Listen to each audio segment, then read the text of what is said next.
देवरानी की नर्क जैसी गरम, जेठानी की स्वर्ग जैसी ठंडी रसोई। शादी के बाद भी घर में पहले जैसी रौनक बनी हुई थी। सास और ननद आपस में बातें कर रही थीं, जबकि ससुर अखबार पढ़ रहे थे। तभी सुमित्रा चाय की ट्रे लेकर आई। लीजिए माँ जी, आपकी चाय। सुमित्रा, अब छोटी बहू भी आ गई है, अब वो भी तुम्हारा हाथ बटाएगी। हाँ माँ जी, धीरे धीरे सब सीख जाएगी। उसी समय चंचल तैयार होकर कमरे से बाहर आई। उसे देखते ही सबके चेहरे खिल उठे। अरे वाह भाभी, आज तो आप बहुत सुंदर लग रही हैं। चंचल, सच कहूं, आज तुम किसी परी से कम नहीं लग रही हो। अरे रोहित, ज्यादा तारीफ मत करो, कहीं नजर ना लग जाए। रोहित की बात सुनकर चंचल शर्मा गई। महेश की मजाकिया बात सुनते ही पूरा परिवार खिलखिलाकर हंस पड़ा। बस हमारे घर में हमेशा ऐसी ही हंसी बनी रहे। पूरे परिवार का प्यार और हंसी मजाक देखकर चंचल काफी खुश हो जाती है। मुझे लगा था कि मायके जैसा प्यार ससुराल में नहीं मिलेगा, लेकिन यहाँ तो हर कोई कितना अपनापन देता है। हंसी खुशी के उस माहौल के साथ दिन तो बीत गया। अगली सुबह घर में एक नए दिन की शुरुआत हुई। सुमित्रा भी नाश्ता बनाने के लिए रसोई की ओर बढ़ी। तभी उत्साह से भरी चंचल भी रसोई में आ पहुंची। भाभी, आज नाश्ता मैं बनाती हूँ। ठीक है, मैं यही हूँ, अगर किसी चीज की जरूरत हो तो मुझे बता देना। चंचल ने गैस जलाया और जल्दबाजी में मसालों का डब्बा और तेल की प्लास्टिक की बोतल चूल्हे के बिल्कुल पास रख दी। कुछ ही देर में चूल्हे की गर्मी से प्लास्टिक हल्का हल्का पिघलने लगा और जलने की गंध आने लगी। तभी सुमित्रा ने गंध महसूस की। वह तुरंत रसोई में आई, गैस की आंच धीमी की और प्लास्टिक की बोतल व डब्बा चूल्हे से दूर हटा दिया। चंचल, चूल्हे के पास कभी भी प्लास्टिक या कोई भी ज्वलनशील सामान मत रखना। ज्यादा गर्मी में कभी भी हादसा हो सकता है। तभी सावित्री रसोई में आई। क्या हुआ बहू? कुछ नहीं माँ जी, मैंने समय रहते सामान हटा दिया, इसलिए सब ठीक है। कोई बात नहीं बेटा, अगर कुछ समझ ना आए तो पूछ लिया करो। सुमित्रा को इन सब बातों का अच्छा अनुभव है। तभी राम प्रसाद भी वहां आ गए। बेटा, सीखने में कभी शर्म नहीं करनी चाहिए। जो पूछ कर सीखता है वही आगे चलकर सबसे अच्छा काम करता है। बात खत्म होते ही सभी अपने अपने काम में चले गए। चंचल चुपचाप खड़ी रही। किसी ने उसे डांटा नहीं था, लेकिन उसे अच्छा नहीं लगा कि उसकी तारीफ होने के बजाय सबने सुमित्रा के अनुभव की प्रशंसा की। समय बीतते बीतते दोपहर हो गई। बाहर तेज धूप और गर्मी थी। उसी समय सुमित्रा रसोई में बैठकर सब्जी काट रही थी। तभी चंचल रसोई में आती है। दीदी, मेरा पकौड़े खाने का मन कर रहा है। सोच रही हूँ अभी बना लूँ। अगर बनानी ही है तो शाम को बना लेंगे, अभी बहुत गर्मी है। अरे दीदी, मुझे तो अभी ही पकौड़े खाने का मन है। जैसा तुम्हें ठीक लगे, बस गरम तेल के पास जरा सावधानी से रहना। चंचल कढ़ाई चढ़ाकर उसमें तेल डालती है। कुछ ही देर में तेल खौलने लगता है और वह एक के बाद एक पकौड़े तलने लगती है। गरम तेल की आंच और बंद रसोई की उमस से वहां का माहौल बेहद तपने लगता है। कुछ ही देर में चंचल पसीने से पूरी तरह भीग जाती है। तभी सास रसोई में आती है। अरे बहू, इतनी तेज दोपहर की गर्मी में पकौड़े कौन बनाता है? सुमित्रा ने तुरंत गैस की आंच धीमी कर दी और रसोई की खिड़की खोल दी, जिससे थोड़ी हवा अंदर आने लगी। माँ जी, मैंने तो चंचल को मना किया था कि पकौड़े शाम को बना लेंगे, लेकिन इसका अभी खाने का मन था। बेटा, ऐसे काम सुबह या शाम को किए जाते हैं। इतनी गर्मी में न सिर्फ रसोई तप जाती है। तभी महेश, रोहित और सुरेश भी रसोई में आ गए। भाभी, आपने बिल्कुल सही कहा था। चंचल अगली बार कुछ भी करने से पहले भाभी से एक बार पूछ लिया कर। इसीलिए कहते हैं घर के बड़ों की बात सुन लेनी चाहिए। सभी ने प्यार से चंचल को समझाया कि सुमित्रा की बात मानने में हमेशा भलाई होती है। चंचल ने किसी से कुछ नहीं कहा, लेकिन उसके मन में फिर वही बात घर कर गई कि इस परिवार में उसकी बजाय सुमित्रा की बातों को ही सबसे ज्यादा महत्व दिया जाता है। आखिर कब तक ऐसा चलेगा? क्या इस घर में मेरी भी कभी तारीफ होगी, या हर बार सिर्फ भाभी की ही सराहना होती रहेगी? ऐसे ही शाम हो जाती है। चंचल रसोई में सब्जी काट रही होती है और सब्जी के छिलके स्लैब पर ही छोड़ देती है और पास ही में गीले कपड़े भी पड़े हुए होते हैं। तभी सुमित्रा रसोई में आती है। चंचल, छिलके यही छोड़ोगी तो बदबू फैल जाएगी। मैंने डस्टबिन में डाल देती हूँ और इन गीले कपड़ों को भी सही जगह पर रख देती हूँ। दीदी, मैं बाद में साफ कर लेती, इतनी भी क्या जल्दी है? मैं जानती हूँ, लेकिन गर्मी में ऐसी चीजें ज्यादा देर तक पड़ी रहे तो बदबू और गंदगी फैल सकती है। देखा चंचल, सुमित्रा हर काम समय पर कर लेती है, इसी वजह से इसकी रसोई हमेशा साफ और व्यवस्थित रहती है। सास की ये बात सुनकर चंचल के मन की जलन पहले से और ज्यादा गहरी हो गई। रात का समय था, रसोई में जूठे बर्तन हुए थे। सुमित्रा चुपचाप बर्तन धो रही थी। दीदी, क्या सारे काम आप ही करोगी? मेरे लिए भी कुछ काम छोड़ दिया करो। अरे चंचल, मैं तो बस इसलिए बर्तन साफ कर रही हूँ ताकि रसोई में बदबू ना फैले और सब कुछ साफ सुथरा रहे। या फिर आप ये दिखाना चाहती है कि मैं कोई काम नहीं करती? सुमित्रा चंचल की बात सुनकर चुप हो जाती है। तभी रसोई में पूजा आ जाती है। अरे छोटी भाभी, ऐसा क्यों कह रही हो? बड़ी भाभी तो हमेशा सबकी मदद करती है। चंचल ने बिना कुछ कहे मुंह फेर लिया। उसके मन का गुस्सा अभी भी शांत नहीं हुआ था। वह किसी की बात मानने के मूड में बिल्कुल नहीं थी। उसी गुस्से में उसने एक साथ गैस के तीनों बर्नर जला दिए और जल्दी जल्दी खाना बनाने लगी। उसे इस बात की परवाह भी नहीं थी कि इतनी गर्मी और लापरवाही से कोई हादसा हो सकता है। चंचल, ये क्या कर रही हो? तीनों बर्नर एक साथ क्यों जला दिए? मुझे जल्दी काम खत्म करना है, इसलिए। जल्दी के चक्कर में पूरी रसोई और ज्यादा गर्म हो जाएगी। आराम से काम करोगी तो बेहतर रहेगा। तभी सावित्री और राम प्रसाद भी वहां आ गए। बेटा, धीरे और समझदारी से किया गया काम कभी नहीं बिगड़ता, लेकिन जल्दबाजी कई बार मुसीबत बन जाती है। ये सुनकर चंचल खुद को अपमानित महसूस करने लगी। सबके जाने के बाद चंचल ने सुमित्रा की ओर देखा। हर बार सबको बस दीदी ही सही लगती है। क्या मेरे काम की कोई अहमियत नहीं? उस रात पहली बार चंचल ने सुमित्रा को अपनी राह की रुकावट मान लिया। उसे लगा कि जब तक दोनों एक ही रसोई में हैं तब तक सारी तारीफ सिर्फ सुमित्रा को ही मिलेगी। यहीं से उस जिद ने जन्म लिया जो आगे चलकर रसोई को दो हिस्सों में बांटने वाली थी। सुमित्रा बेटा, आज भी तुमने इतनी जल्दी नाश्ता बना दिया? हाँ माँ जी, सुबह मौसम थोड़ा ठंडा रहता है इसलिए जल्दी नाश्ता बना दिया। बस तुम्हारी यही खूबी पूरे घर को संभाल कर रखती है। तभी रोहित और चंचल भी रसोई की ओर आ गए। अंदर का माहौल देखकर दोनों वहीं रुक गए। वाह भाभी, आपने नाश्ता बना लिया और रसोई भी कितनी ठंडी और साफ लग रही है। रोहित की बात सुनकर चंचल का सब्र टूट गया। वह अपने गुस्से पर काबू नहीं रख पाई। बस हर बात पर भाभी भाभी भाभी, क्या इस घर में और कोई कुछ करता ही नहीं? चंचल की ऊंची आवाज सुनते ही घर के सभी लोग घबराकर रसोई की ओर दौड़ पड़े। कुछ ही पल में पूरा परिवार रसोई में इकट्ठा हो गया। सभी हैरानी से चंचल और सुमित्रा की ओर देखने लगे। क्या हुआ? तुम इतने गुस्से में क्यों हो? बात बिल्कुल साफ है, अब मैं इस रसोई में खाना नहीं बनाऊंगी। तुम्हारे कहने का मतलब क्या है? मुझे बस अपनी अलग रसोई चाहिए। अब मैं किसी के साथ रसोई साझा नहीं करूंगी। यह सुनकर सभी एक दूसरे का चेहरा देखने लगे। किसी को समझ में नहीं आ रहा था कि आखिर अब क्या कहा जाए। अरे, एक ही घर में दो दो रसोई, ये कैसा फैसला है? हाँ, मुझे मेरी अलग रसोई चाहिए और जब तक मेरी रसोई अलग नहीं होगी मैं खाना नहीं बनाऊंगी। चंचल, ये कैसी जिद कर रही हो? आखिर बात क्या है? मुझे आराम से समझाओ। जो समझना है समझ लो। चंचल इतना कहकर गुस्से में अपने कमरे में चली गई।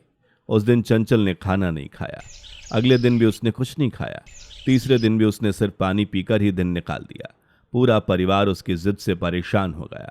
सुमित्रा कई बार उसके लिए खाना लेकर गई, लेकिन हर बार चंचल ने मना कर दिया। चंचल, जिद छोड़ दो। ऐसी बात मत करो जिससे घर टूटने की नौबत आ जाए। मुझे किसी की हमदर्दी नहीं चाहिए। मैं अपना अच्छा बुरा खुद समझ सकती हूँ। ऐसे ही दिन बीतते गए। ठीक से खाना न खाने की वजह से चंचल का चेहरा मुरझा गया और वो कमजोर दिखने लगी। आखिरकार रामप्रसाद ने पूरे परिवार को हॉल में बुलाया। रामप्रसाद ने पूरे परिवार की ओर देखा। उनके चेहरे पर गहरी उदासी साफ दिखाई दे रही थी।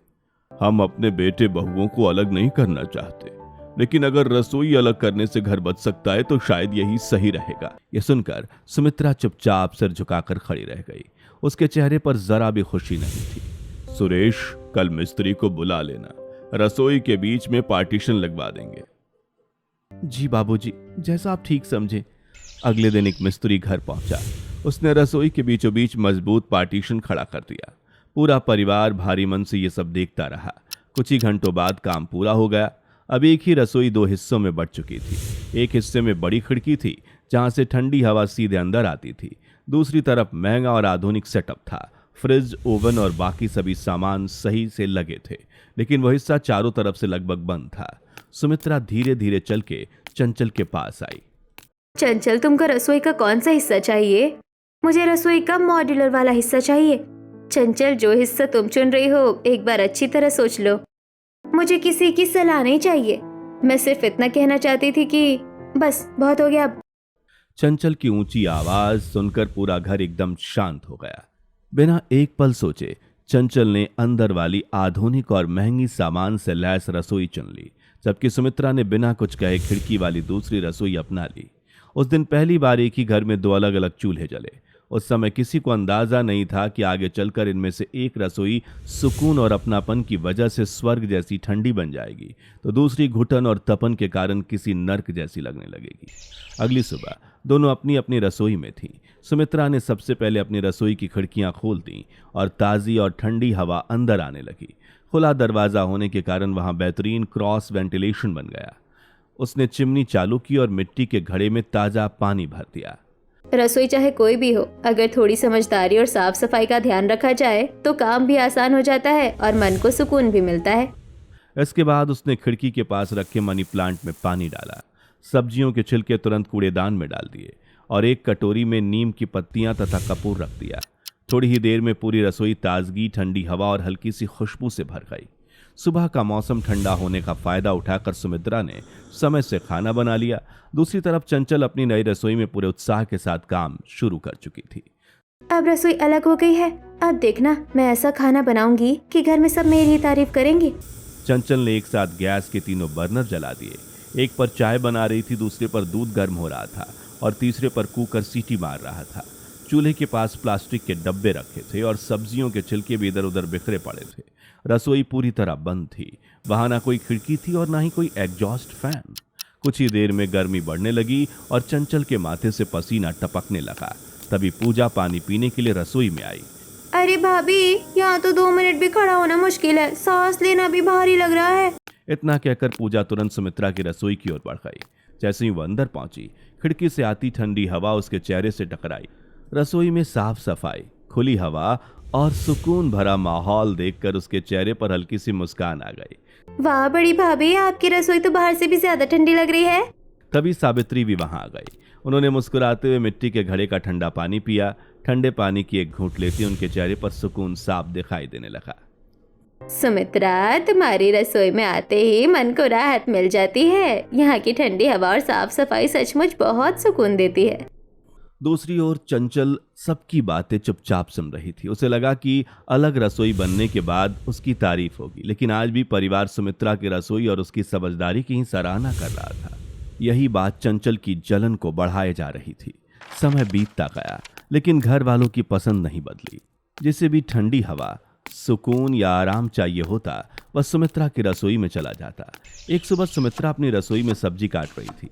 तभी मौका देखकर चंचल चुपके से अंदर आ गई और खिड़की के पास रखे इंडोर पौधे को उठाकर बाहर तेज धूप में रखाई। तभी पूजा वहां आई। अरे भाभी, ये क्या हो गया? इन पौधों को इतने तेज धूप में किसने रख दिया? शायद किसी ने गलती से रख दिया होगा। कोई बात नहीं, मैंने वापस रख देती हूँ। थोड़ी दूर खड़ी चंचल ये सब देख रही थी। उसे उम्मीद थी कि इस बात पर झगड़ा होगा, लेकिन कुछ नहीं हुआ।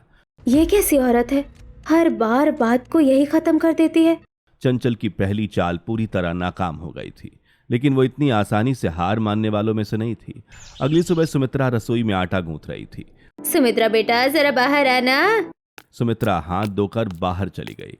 जैसे ही वो बाहर गई, चंचल चुपके से उसकी रसोई में पहुंची। उसने एग्जॉस्ट फैन का स्विच बंद कर दिया, फिर बिना कोई आवाज की अपनी रसोई में लौट आई। थोड़ी देर बाद सुमित्रा वापस आई और रोटियां बनाने लगी। कुछ ही मिनटों में रसोई में हल्का हल्का धुआं भरने लगा। अरे, आज धुआं बाहर क्यों नहीं जा रहा? उसने तुरंत ऊपर देखा और एग्जॉस्ट फैन का स्विच चालू कर दिया। क्या हुआ बेटा, रसोई में इतना धुआं क्यों हो रहा है? शायद एग्जॉस्ट फैन का स्विच बंद रह गया था। थोड़ी दूर खड़ी चंचल ये सब देखकर हल्के से मुस्कुरा दी। उसे लगा कि इस बार उसकी चाल कामयाब हो गई है, लेकिन सुमित्रा ने बिना किसी पर शक किए चुपचाप अपना काम संभाल लिया। धीरे धीरे दिन ढल गया। शाम को पूरा परिवार आंगन में बैठा था। रोहित चाय पी रहा था। भाभी, आज सुबह आपकी रसोई में इतना धुआं कैसे हो गया? हाँ, मुझसे ही गलती हो गई थी। शायद एग्जॉस्ट फैन का स्विच चालू करना भूल गई थी। ये सुनकर चंचल मनी मन खुश हो गई। अब तो मजा आएगा। अब मैं धीरे धीरे दीदी को भी परेशान कर सकती हूँ। चंचल को लगने लगा कि वो सुमित्रा को परेशान कर सकती है। दोपहर का समय था। चंचल अपनी रसोई की गर्मी से परेशान थी, जबकि सुमित्रा की रसोई में ठंडी हवा, नींबू और नीम की पत्तियों और कपूर की खुशबू फैली हुई थी। तभी रामप्रसाद अंदर आ गए। वाह बहू, तुम्हारी रसोई में आते ही कितनी ताजगी महसूस होती है। यह सुनकर चंचल का गुस्सा और बढ़ गया। रात को सबके सो जाने के बाद वो चुपके से सुमित्रा की रसोई में गई और नींबू के छिलके व कपूर उठाकर फेंक दिए। अगली सुबह सुमित्रा ने सामान ढूंढा, लेकिन वो नहीं मिला। अरे, मैंने तो यही रखा था। तभी सुरेश पानी पीने आया। उसकी नजर कूड़ेदान पर पड़ी। भाभी, नींबू के छिलके और कपूर तो यहाँ पड़े हैं। सुमित्रा हैरान रह गई। तभी चंचल भी रसोई में आती है, तुरंत बात बदल देती है। शायद सफाई करते समय गिर गया होगा। रोहित चुप रहा, लेकिन पहली बार उसे चंचल पर शक हुआ। अब चंचल की चालें सिर्फ सुमित्रा नहीं बल्कि घर के बाकी लोगों को भी समझ में आने लगी थी। अगली सुबह सुमित्रा अपनी रसोई को हमेशा की तरह साफ और व्यवस्थित कर रही थी। हर चीज अपनी जगह पर रख रही थी। दूसरी तरफ चंचल की रसोई पहले से भी ज्यादा बिखरी हुई थी। सिंक में बर्तन पड़े थे, सब्जियों के छिलके स्लैब पर फैले हुए थे और कई डब्बों के ढक्कन खुले हुए थे। तभी पूजा वहां आई। उसने चंचल की रसोई की हालत देखी। छोटी भाभी, पहले अपनी रसोई ठीक कर लो, बड़ी भाभी की रसोई की चिंता बाद में करना। यह सुनकर चंचल अचानक रुक गई। उसके कदम वहीं थम गए और वो चुपचाप सबकी ओर देखने लगी। क्या मतलब है तुम्हारा? तुम कहना क्या चाहती हो? मेरा मतलब सिर्फ इतना है कि अब हमें भी कुछ बातें समझ आने लगी है। हर बार कोई चीज अपने आप खराब नहीं होती और हर बार गलती भी नहीं होती। पूजा की बात सुनकर चंचल का चेहरा बदल गया। तो अब तुम मुझ पर शक करने लगी हो? मैं किसी पर शक नहीं कर रही हूँ भाभी, लेकिन घर में रहने वाले लोग छोटी छोटी बातों को महसूस तो कर ही लेते हैं। तभी सावित्री और रामप्रसाद वहां आ गए। दोनों ने कुछ नहीं कहा, लेकिन उनके चेहरे बता रहे थे कि उन्होंने भी बहुत कुछ समझ लिया है। सुमित्रा दूर खड़ी ये सब सुन रही थी, लेकिन उसने फिर भी चुप रहना बेहतर समझा। सुमित्रा बेटा, अगर तुम्हारे मन में किसी के लिए कोई बात है तो बता सकती हो। नहीं माँ जी, सिर्फ शक के आधार पर किसी अपने पर उंगली उठाना सही नहीं होगा। जब तक मैं अपनी आंखों से कुछ नहीं देखती तब तक मैं किसी पर इल्जाम नहीं लगाऊंगी। सुमित्रा की बात सुनकर सावित्री की आंखों में उसके लिए सम्मान और बढ़ गया। यही समझदारी तो तुम्हें सबसे अलग बनाती है बेटा। घर रिश्तों से चलता है, शक से नहीं। दूर खड़ी चंचल ये सब सुन रही थी। सुमित्रा ने उसका नाम नहीं लिया, जिससे उसे थोड़ी राहत मिली। लेकिन एक बार फिर पूरे परिवार के सामने सुमित्रा की तारीफ सुनकर उसके मन में बेचैनी और बढ़ गई। चलो अच्छा हुआ, किसी को पता नहीं चला कि ये सब मैंने किया था। लेकिन आखिर कब तक इस घर में सिर्फ दीदी की तारीफ होती रहेगी? पहली बार चंचल को एहसास हुआ कि उसकी हरकतें ज्यादा दिन छिपी नहीं रहेंगी। फिर भी उसका अहंकार कम नहीं हुआ। उसने मन ही मन ठान लिया कि वह कुछ ऐसा करेगी जिससे सबको उसकी अहमियत समझ आए। समय बीतने के साथ गर्मी बढ़ती गई, लेकिन चंचल की लापरवाही नहीं बदली। बस जल्दी जल्दी सब काम निपटा दो, बाद में सब साफ कर लूंगी। कभी वो खाना खुला छोड़ देती, कभी बर्तन बिना ढके रख देती, तो कभी काम खत्म होने के बाद रसोई वैसे ही बिखरा छोड़ देती। बेटा, गरम खाना हमेशा ढककर रखा करो, इससे रसोई में भाप भी कम बनेगी और खाना भी साफ रहेगा। अरे माँ जी, थोड़ी देर में तो फिर खोलना ही है। कभी दाल बिना ढक्कन के उबलती रहती तो पूरी रसोई भाप से भर जाती। चूल्हे के पास प्लास्टिक के डब्बे रखना और रात के जूठे बर्तन सुबह तक छोड़ देना उसकी रोज की आदत बन चुकी थी। चंचल, कम से कम ये प्लास्टिक के डब्बे तो चूल्हे से दूर रखा करो। आप लोग हर बात में मुझे क्यों टोकते रहते हो? दूसरी ओर सुमित्रा अपनी रसोई को हमेशा साफ और व्यवस्थित रखती। यही वजह थी कि घर के सभी लोग उसकी रसोई की तारीफ करते नहीं थकते थे। रसोई में मेहनत से ज्यादा जरूरी है सही तरीका, तभी काम भी आसान लगता है और शरीर भी नहीं थकता। दोपहर का समय था। बाहर तेज धूप पड़ रही थी। बेटा, आज ज्यादा कुछ मत बनाना, बाकी शाम को बना लेना, अभी बहुत गर्मी है। जी माँ जी, मैं सुबह ही ज्यादातर काम कर चुकी हूँ, अब बस दाल गरम करनी है। उधर चंचल ने एक साथ पूरी सब्जी और पकौड़े बनाने शुरू कर दिए। तीनों बर्नर जल रहे थे। अरे, तीनों बर्नर एक साथ? इतनी जल्दी किस बात की? मुझे अपना काम कैसे करना है ये मैं जानती हूँ। जल्दी के चक्कर में खुद को तकलीफ मत दो। मुझे किसी की सलाह की जरूरत नहीं है। एक तरफ कुकर लगातार सीटी मार रहा था, दूसरी ओर कढ़ाई में तेल खौल रहा था और तीसरी तरफ सब्जी पक रही थी। चूल्हे के पास प्लास्टिक के डब्बे रखे थे। रात के जूठे बर्तन अभी भी सिंक पे पड़े थे और सब्जियों के छिलके इधर उधर बिखरे हुए थे। धीरे धीरे पूरी रसोई धुएं और भाप से भर गई। रसोई में बढ़ती गर्मी के कारण चंचल को काफी पसीना आ रहा था। वो पसीने से पूरी तरह भीग चुकी थी। आज रसोई में काफी ज्यादा गर्मी हो रही है। उसने अपने चेहरे का पसीना पोंछा और फिर काम में लग गई। बस थोड़ा सा काम और फिर बैठ जाऊंगी। लेकिन कुछ ही पल बाद उसकी सांसें तेज चलने लगी, आंखों के सामने धुंध छाने लगी। मेरा सिर घूम रहा है। उसने दीवार पकड़कर खुद को संभालने की कोशिश की, लेकिन उसका शरीर जवाब दे चुका था। अगले ही पल वह जोर से फर्श पर गिर पड़ी। उसी समय सुमित्रा ने अपने रसोई से चंचल की रसोई की तरफ धुआं उठते देखा। अरे इतना धुआं! वह दौड़कर अंदर पहुंची। चंचल फर्श पर बेहोश पड़ी थी और गैस के तीनों बर्नर अब भी जल रहे थे। हे भगवान चंचल! उसने सबसे पहले गैस बंद की, फिर दरवाजा खोलकर धुआं बाहर निकलने दिया। इसके बाद वो चंचल के पास बैठ गई। उसके चेहरे पर पानी के छींटे मारने लगी। चंचल आंखें खोलो, सुन रही हो? माँ जी, बाबूजी, रोहित, जल्दी आइए। सुमित्रा की आवाज सुनते ही पूरा परिवार भागता हुआ रसोई में पहुंचा। अरे राम, ये क्या हो गया? पहले इसे यहाँ से बाहर निकालो। चंचल आंखें खोलो, कुछ बोलो। रोहित ने चंचल को सावधानी से उठाया और कमरे में ले गए। पूरे घर में सन्नाटा छा गया। किसी ने सोचा भी नहीं था कि रसोई की लापरवाही एक दिन इतनी बड़ी मुसीबत बन जाएगी। परिवार ने तुरंत डॉक्टर को घर बुलाया। डॉक्टर ने उसकी जांच की। घबराने की बात नहीं है, अभी इनकी हालत स्थिर है, लेकिन इतनी बंद रसोई, तेज गर्मी, धुएं और भाप के बीच लगातार काम करना बहुत खतरनाक हो सकता है। इनका दम घुटने लगा था। अगर इन्हें समय रहते बाहर नहीं निकाला जाता तो हालत और भी गंभीर होती। डॉक्टर साहब, अब तो कोई खतरा नहीं है ना? अभी आराम की जरूरत है।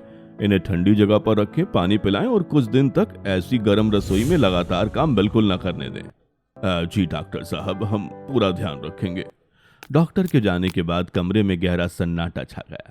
पूरा परिवार एक दूसरे का चेहरा देखने लगा। किसी की भी हिम्मत नहीं हो रही थी कुछ कहने की। सुमित्रा बिना कुछ बोले चंचल के सर पर ठंडी पट्टी रख रही थी और उसके माथे पर धीरे धीरे हाथ फेर रही थी। भगवान, बस चंचल जल्दी ठीक हो जाए, बाकी सब बातें बाद में देख लेंगे। कुछ घंटों बाद चंचल को धीरे धीरे होश आने लगा। उसने आंखें खोली। पूरे परिवार के चेहरे पर राहत दिखाई दी। चंचल, तुम्हें होश आ गया, अब तुम ठीक हो। भगवान का लाख लाख शुक्र है। सुमित्रा प्यार से चंचल के सर पर हाथ फेर रही थी। तभी चंचल ने झटके से उसकी ओर देखा। गुस्से में उसने सुमित्रा को जोर से धक्का दिया। अचानक हुए इस धक्के से सुमित्रा अपना संतुलन नहीं संभाल पाई और फर्श पर गिर पड़ी। यह देखकर घर के सभी लोग सन्न रह गए। सुमित्रा, तुम ठीक हो ना? कहीं ज्यादा चोट तो नहीं लगी? चंचल, होश में तो हो? जिस बहू ने अपनी जान जोखिम में डालकर तुम्हें बचाया, तुम उसी को धक्का दे रही हो? माँ जी, आप भी इनकी बातों में आ गई।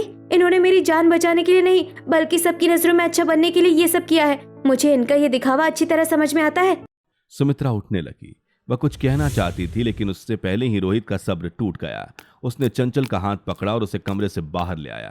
बस बहुत हो गया चंचल, आज तुमने सारी हदें पार कर दी। मैंने क्या सारी हदें पार कर दी है? सारी हदें तो दीदी ने पार की है। क्या किया है तुमने? हमने हमेशा सोचा था कि समय के साथ तुम सब समझ जाओगी, लेकिन तुम्हारी जिद बढ़ती ही गई। भाभी ने हर बार तुम्हारी भलाई ही चाही और आज उन्होंने अपनी जान जोखिम में डालकर तुम्हें बचाया। होश में आते ही तुम उसी इंसान को धक्का दे रही हो। अगर आज भी तुम्हें अपनी गलती का एहसास नहीं है तो इस घर में तुम्हारे लिए कोई जगह नहीं है। रोहित गुस्से में तेज कदमों से मुख्य दरवाजे की ओर बढ़ा और बिना कुछ कहे उसने दरवाजा खोल दिया। अब इस रिश्ते को आगे नहीं निभा सकता। तुम अपने मायके चली जाओ, जल्द ही तुम्हें तलाक के कागज मिल जाएंगे। रोहित का फैसला सुनते ही पूरे आंगन में गहरा सन्नाटा छा गया। चंचल के पास न कुछ कहने को बचा था, न अपने किए का कोई जवाब था। रोहित, ऐसा मत कीजिए, गुस्से में इतना बड़ा फैसला मत लीजिए। रिश्ते तोड़ना बहुत आसान होता है, लेकिन उन्हें जोड़ना बहुत मुश्किल। भाभी, आज बहुत देर हो चुकी है। मैंने हर बार इसे समझाया, हर बार इसका साथ दिया, लेकिन आज भी इसने उस इंसान को धक्का दिया जिसने इसकी जान बचाई। अब मुझसे और नहीं होगा। बेटा, एक बार और सोच लो। गुस्से में लिया गया फैसला कई बार जिंदगी भर का पछतावा बन जाता है।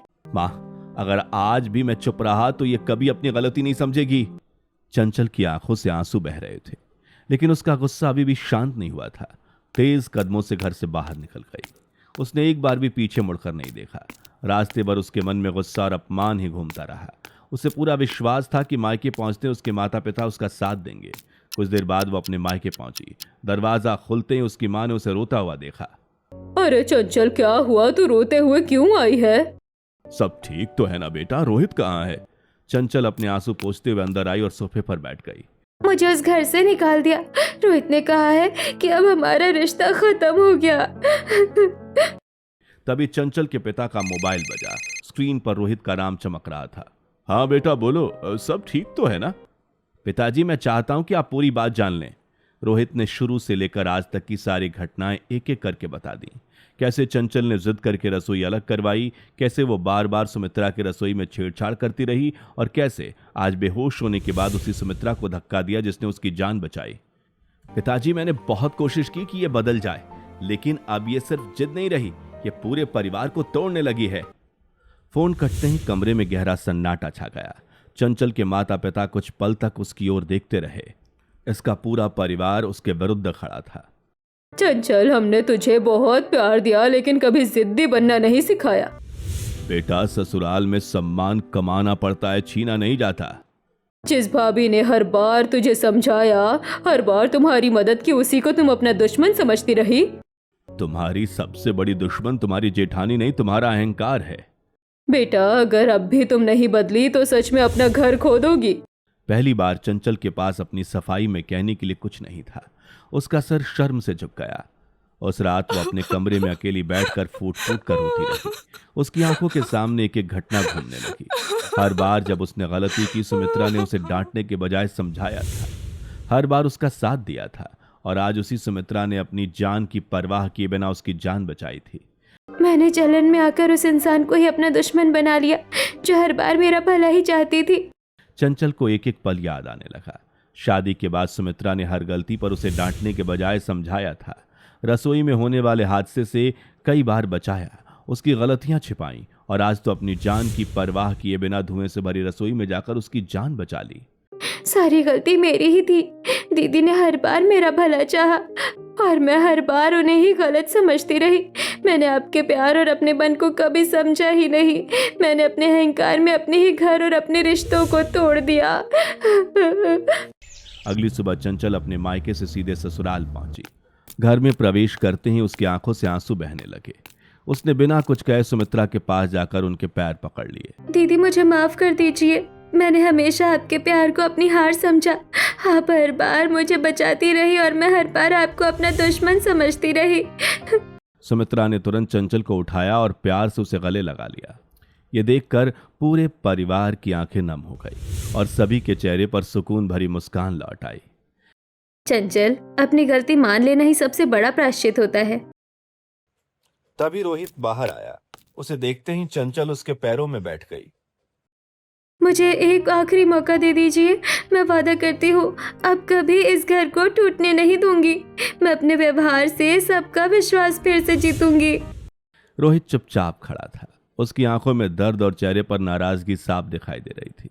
यह देखकर घर के सभी लोग उसके पास आए और प्यार से उसे समझाने लगे। गुस्से में कोई फैसला नहीं लेना चाहिए। रोहित, इंसान से गलती हो जाती है। अगर उसे अपनी गलती का एहसास हो जाए तो उसे एक मौका जरूर देना चाहिए। चंचल, ये तुम्हारा आखिरी मौका है। अगर आज के बाद फिर कभी इस घर की शांति और रिश्तों के साथ खिलवाड़ किया तो मैं दोबारा पीछे मुड़कर नहीं देखूंगा। जी, मैं वादा करती हूँ अब कभी आपको शिकायत का मौका नहीं दूंगी। पहली बार उसके अहंकार की जगह पश्चाताप ले ली। कुछ दिन बाद रसोई के बीच बनी पार्टीशन हटा दी गई और पूरा परिवार फिर से एक हो गया। अगली सुबह चंचल ने मुस्कुराते हुए रसोई की खिड़की खोली, पौधों में पानी डाला और मिट्टी के घड़े में ताजा पानी भर दिया। देखो, अब हमारी रसोई फिर से पहले जैसी लग रही है। दीदी, अब ये रसोई हम दोनों मिलकर हमेशा ऐसे ही रखेंगे। अब चंचल रसोई का हर काम पूरी सावधानी से करने लगी थी। वह प्लास्टिक के सामान चूल्हे से दूर रखती, सब्जियों के छिलके तुरंत डस्टबिन में डालती और रसोई को हमेशा साफ सुथरा रखती। अब वह कभी जल्दबाजी नहीं करती थी। नींबू के छिलके में नीम की पत्तियां और कपूर रखना भी उसकी आदत बन गई। आपने मुझे सिर्फ रसोई नहीं, रिश्ते संभालना भी सिखा दिया दीदी। अब दोनों हंसते मुस्कुराते मिलकर खाना बनाती। पूरा परिवार फिर से उसी एक रसोई में बैठकर चाय पीता और साथ खाना खाता। जिस रसोई को चंचल ने कभी अपनी जिद में 2 हिस्सों में बांट दिया था, वही रसोई आज फिर एक हो चुकी थी। फर्क सिर्फ इतना था कि इस बार दीवार नहीं बदली थी, बल्कि चंचल का स्वभाव बदल गया था। चंचल को समझ आ गया था कि ठंडी और सुखद रसोई महंगे सामान से नहीं, बल्कि साफ हवा, स्वच्छता, सही आदतों और अपनों के सहयोग से बनती है।